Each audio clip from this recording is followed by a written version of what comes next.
فیصل صاحب، فیصل رحمان ڈیرہ غازی خان سے، میرا بڑا بھائی حافظ قرآن ہے، ہمارے والد گھر پر جماعت کرانے کا کہتے ہیں اور ہم پڑھتے ہیں، مسجد قریب ہے، تو کیا ہماری گھر پر جماعت سے نماز ہو جائے گی؟ نبی صلی اللہ علیہ وسلم نے فرمایا لا صلاۃ لجار المسجد الا فی المسجد، جس کے گھر کے قریب مسجد ہو تو اس کی گھر میں نماز نہیں ہوتی۔ اس حدیث کی روشنی میں آپ کو چاہیے کہ آپ چاہے آپ کے بھائی حافظ ہی کیوں نہ ہو، مسجد کی جماعت سے نماز فرض نماز مسجد میں جا کے پڑھیں۔ آپ تراویح پڑھ سکتے ہیں گھر میں، فرض نماز آپ کو مسجد میں ہی پڑھنی پڑے گی۔ تو گھر میں جو آپ پڑھ رہے ہیں اس میں بہت کم ثواب ہوگا آپ کو، اور جماعت چھوڑنے کا گناہ بھی ہوگا، مسجد کی جماعت چھوڑنے کا۔ کبھی کوئی مسئلہ ہو، اکا دکا ایسا ہو جائے کوئی، تو اس کی گنجائش ہے، لیکن یہ اس طرح معمول بنا لینا یہ ٹھیک نہیں ہے۔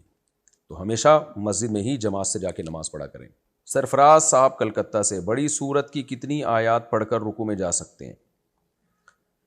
بڑی سورت کی کتنی آیات پڑھ کے، آیات پر مدار نہیں ہے، اس کا مدار ہے، ابھی مجھے اسپیسیفک وہ اتنی تعداد تو یاد نہیں ہے، میں بھول گیا ہوں، کہ اگر کسی نے ایک آیت بھی پڑھ لی نا تو بھی وہ ہو جائے گی، یعنی قل هو اللہ احد اللہ الصمد لم یلد ولم یولد، شاید یہ لم یلد تک ہے یا ولم یولد تک ہے، یعنی اتنے الفاظ ہوں، تو مجھے ابھی اسپیسیفک تعداد یاد نہیں ہے، میں انشاءاللہ اس مسئلے کو دیکھ کے دوبارہ بتا دوں گا کہ کتنے کم از کم حروف ہوں جو ادا کرنا ضروری ہے فرض کے قیام میں، تو اس کے بغیر نماز نہیں ہوگی۔ لیکن وہ ایک چھوٹی آیت پڑھنے سے بھی ہو جاتی ہے،